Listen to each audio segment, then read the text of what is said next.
What's up, guys? So in this video we're going to be converting our newsletter website we created some weeks ago from a Node.js server to serverless using Netlify serverless functions. And we're also going to be learning how serverless functions works as well. I also wrote an article on it on dev.to, so in case if you want to follow along, I might be using this in a bit. But in case if you want to follow along, link will be in the description. And you also need to watch this video where we created this newsletter in order for you to follow along. The link to the video will be in the description and it should be showing right now on the card. And lastly, I created another branch called serverless. Now by the time you're watching this video, you will be seeing the other branch called serverless, but the code at the main branch will still be intact. Alright guys, that is about it. Let's just dive right into the video. Alright guys, so before we start writing code, I just wanted to refer back to the article I wrote on it and just walk us through how serverless functions works, what they are and stuff like that. But timestamps will be in the description if you are just here for the code. Alright, cool. So what are serverless functions? Serverless functions are basically functions that run in a cloud, and we as developers just need to focus on writing code instead of worrying about how the server is managed in general. And the cloud provider handles everything behind the scene, such as provisioning servers, scaling resources, maintaining infrastructure. So the cool thing about it is that you just simply deploy your code, and the provider in this case will be Netlify functions. The provider just takes care of the rest. So how do they work? So the way serverless functions work is that they are triggered by events. We'll see that in a bit, and this event can be an HTTP request. When an event occurs, the cloud providers wake up your function, execute your code, then put your functions back to sleep once it is finished. So that's just basically how it works. So now you might be wondering, why should you even bother using serverless functions, or why did you not just stick with these express applications and the traditional node server? Or why do you even need to even use it? First of all, one of the reasons you need to use it is because of faster development. So you just need to focus on writing code and deploying functions without getting bogged down in infrastructure concerns. So unlike this where we started, I'm not bashing on traditional servers because most of the applications I've built are using traditional servers, with that's the normal express applications and all. But I'm still new to the serverless functions, so I'm just trying to share my thoughts about it. So faster development, and this is true because you just need to create the endpoints which you're going to do, and you don't need to worry about the plenty infrastructure that goes down with it. The only caveat is, and you also need to still do it in traditional servers, it's just that you just need to set up your environment variables yourself when you're trying to deploy your application.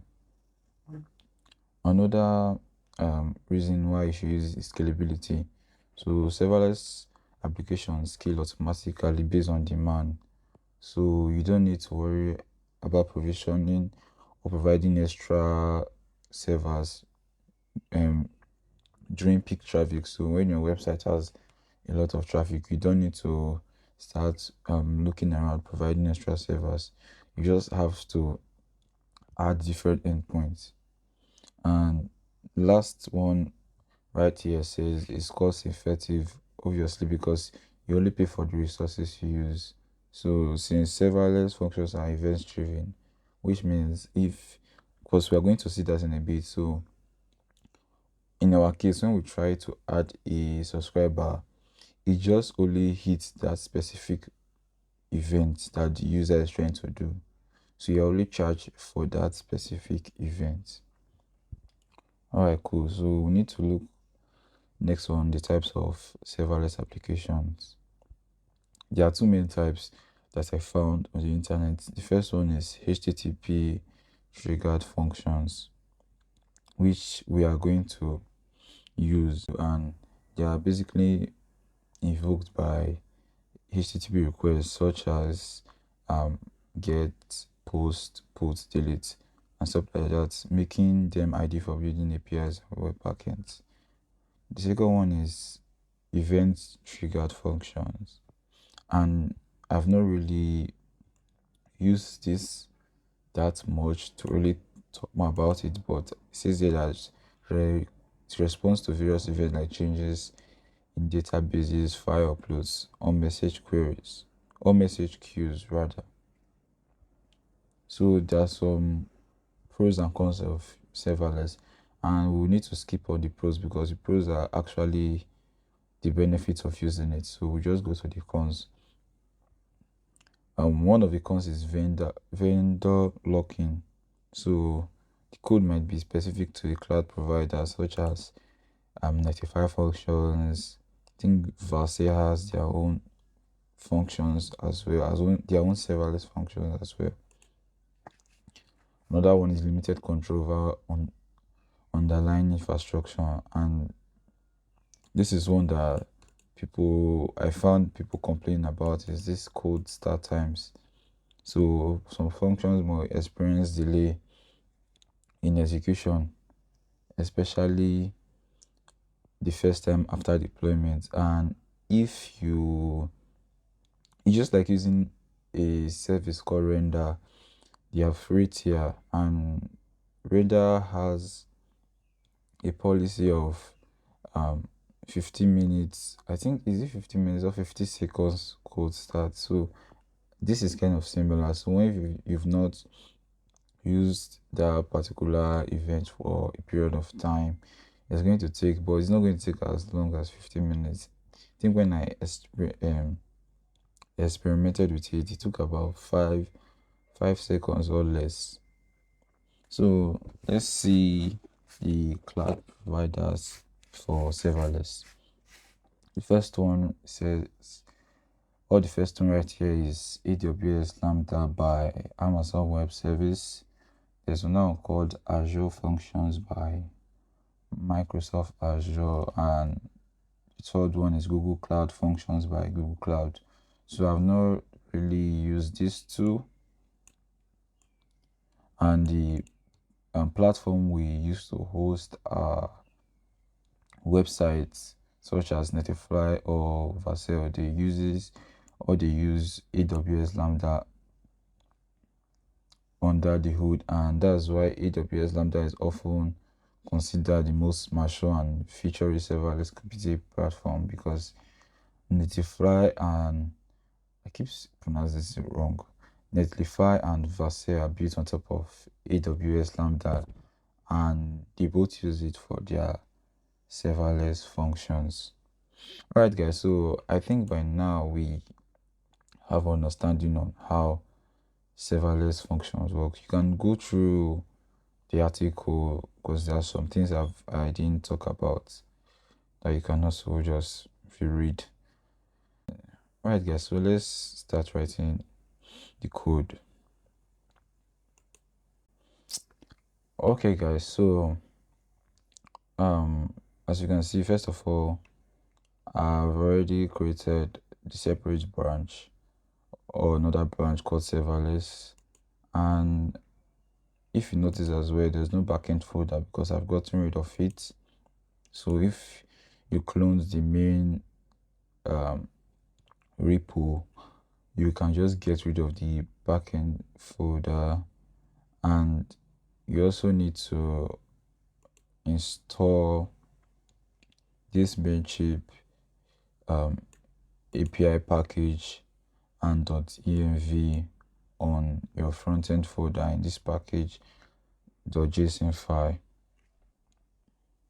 think that's all about it. And I also created a .env file in this front-end directory. I don't want to open it so that you won't see the my API keys and stuff like that, but I already created it down. So the first thing to do right now is to create the functions folder, which is more or less like a backend folder, but it's not typically a backend folder. So you can do that inside this folder. So call this let's just call these functions, and this can be named anything you want, but it's typically, or naming convention people use a lot is functions. So inside these functions, we now need to create our endpoints this time. So unlike the traditional application, you're not creating a server.js, you just create your endpoint directly. And I think I'm not a Next.js fanboy. I use it, but I don't use it that much. Same thing, I think it's called API routes. So if you're using Next.js or you use Next.js and you're watching this video, just let me know if I'm wrong. I think it's called API routes. Very similar to this.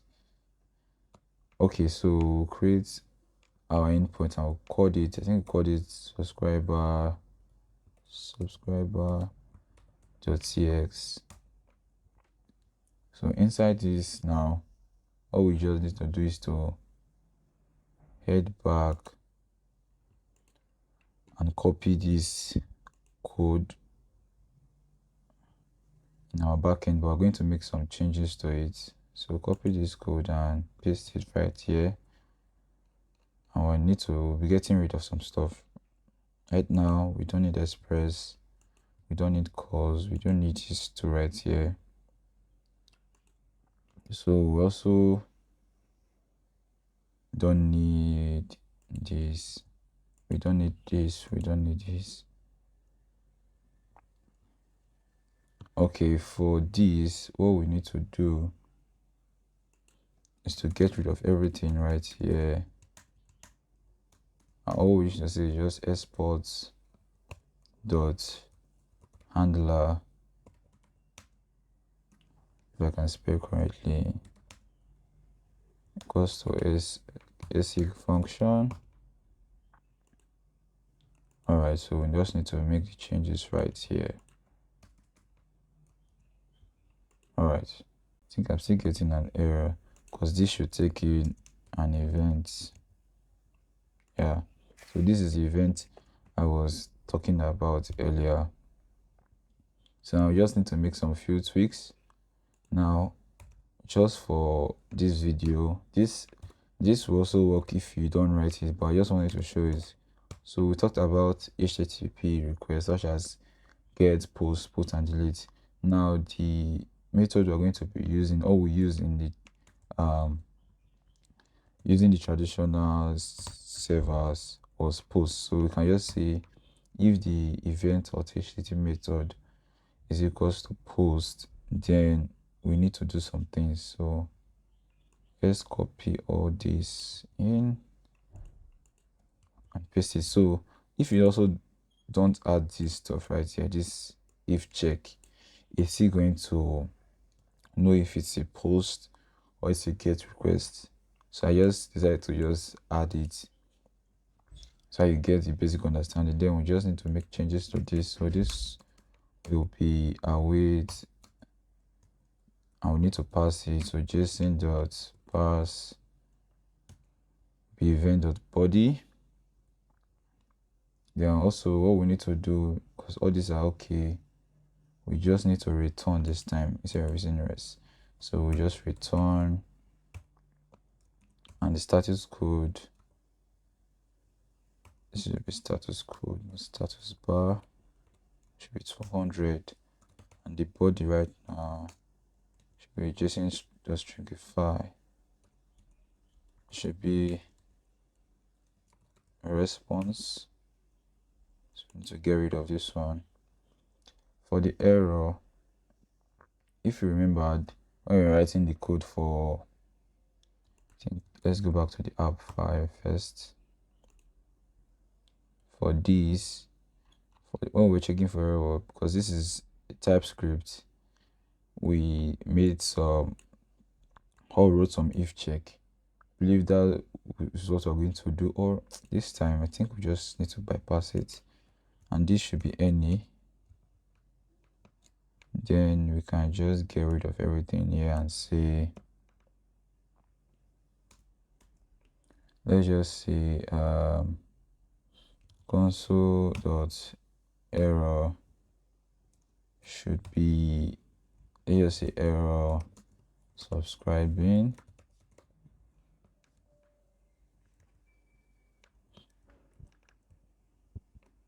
Then we just need to pass in the error, the response, and check if it's the error, the response dot body, else show the message right here. Yeah, I also need to return some body to our front end too, the way we did right here. So the way we did right here was, so like this response, now we need to still return something. So we can say return, when a curly braces, and the static code should still be 500, and the body should be a JSON to stringify, and inside this we just need to write some if check. So this error now, okay, I think tab now is giving me an autocomplete. Let's check if that is right. Yeah, so this is what we need. So check if it's zero, the response, show this or show this. So save. So next, since by using Netlify functions, for this to be able to work, we need to, let me get rid of this, we don't need this anymore, and save. So now inside this front-end folder, we need to create a netlify.toml file. So it's a configuration file, and what we'll be doing inside the file is to create two things. Let's just create the file first. So inside this front-end folder, not the src, this front-end folder, will say netlify.toml. All right, so like I said, we'll be creating two things. The first, we need to specify where the functions are, which is these functions, and we can do that by saying build, say functions. Now in our case, the functions are in this functions directory. Like I said, this can be changed to anything. So assuming here was servers, here it could have been servers. All right, cool. And the second one is that we need to have a redirect, so that we don't have to necessarily type out this entire endpoint. So just give me a minute to quickly load this. All right, so now we don't need to necessarily type out this long endpoint. We just need something like API slash add subscriber. So that's what the redirect do, or that's what the redirect does. So we can come back right here and say redirect. So you can also, if you wonder how I'm writing this stuff, I'll also leave a link to this on the description still walks you through what serverless functions are, and they provided an example on how to set up a serverless application. All right, let's head back to what we were doing. Yeah, so redirect from, so let's call this slash API slash star, so which means we're going to append this with slash API slash whatever is inside these functions. And for us to specify that, we need to say from this to, it should be not Netlify slash functions slash splat. So this is helping us get rid of rewriting .netlify slash functions slash add subscriber.ts. Instead, we just need to say slash API slash this endpoint right here, and the status obviously should be 200. Just add the space right there and save this. And before we do anything next, so make sure you have, let me open this now.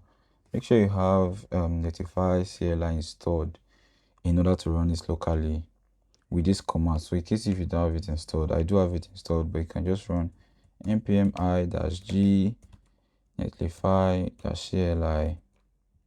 So just run this now. So you just need to do it only once because it's global. And once you have that command installed, you will now have access to another command called netlify dev.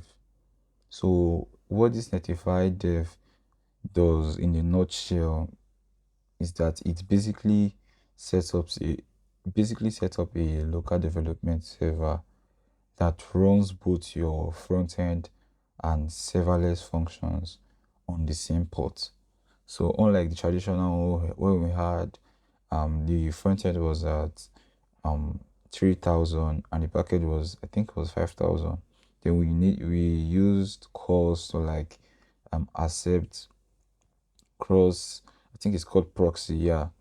But in this case, we just need to run the Netlify dev, and it knows we have a functions with an API route, and it basically just take that functions and take our application, which is our front end, and give them a the same port. Yeah. So now what we need to do is, before we run the Netlify dev, let's just make some changes on our front end. So first of all, okay, let's just run it. Let's just run the Netlify dev. So Netlify dev, give this a minute. Okay, yeah. Okay, it's telling us not found, and I don't know why that is happening or what we've done wrong. Okay, no app server detected. All right, guys, so the issue was that I didn't specify, or I didn't seed into our front end folder. So let me get rid of all these.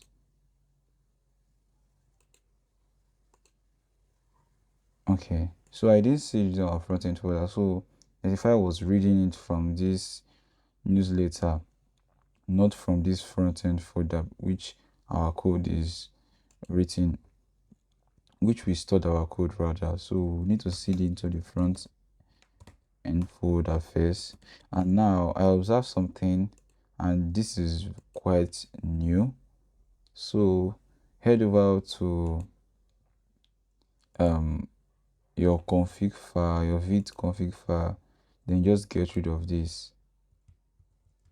because if you use the default, if you set it to port 3000, you won't be able to generate that single port for the front end and back end. So at least that was what I just observed right now, which didn't happen the last time I tried it. So get rid of this. This is okay. And now we've already added the endpoints. Did we do that? Okay. Yeah. So we've already, okay, yeah, there's it. So we've gotten rid of that local host and just use the redirects we created here. So instead of writing this 35 slash functions slash add subscriber, we just abbreviated it to slash API slash add subscriber. So what we need to do right now is make sure, okay. And I also got rid of the default endpoint, which is this 3000 right here. So let me even get rid of it here now. And we don't need two terminals, we need only one. Kill this one. So we say Netlify dev, and hopefully this should work.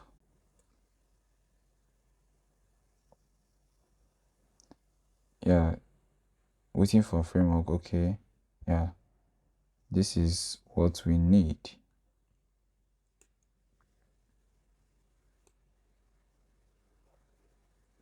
So what this port is doing now, right now, is pulling our front end and back end. So we don't need to port again. Now let's try and submit to see. Okay, there's a bug. We're getting emails required, but the form is still submitting.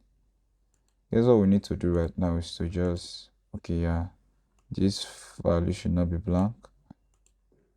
This is coming from our error message we threw here. Keep confusing these files. Yeah, it's coming from here.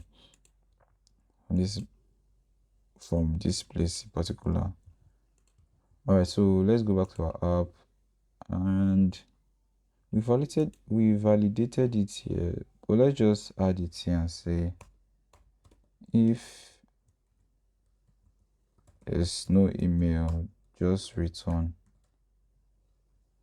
Okay, let's try it again. Okay, so it's not working until we have a valid email. So what we need to do right now is to get the response, and this time, because right here, if you observed, we added a response now.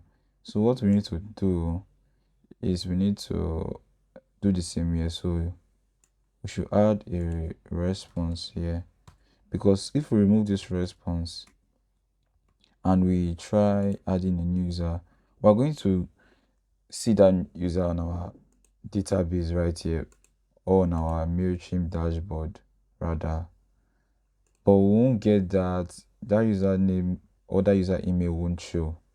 So let me just, I've created many emails already while testing this, but let me just try one. Let me say mark8@gmail.com. So let's make sure, yeah, the response was not added right here. So let's make sure if we add this right now, so you can see that that user was added, but the email didn't show here. But if we check our dashboard and refresh this, while that is refreshing, let's just go back and add the dot response to this and save.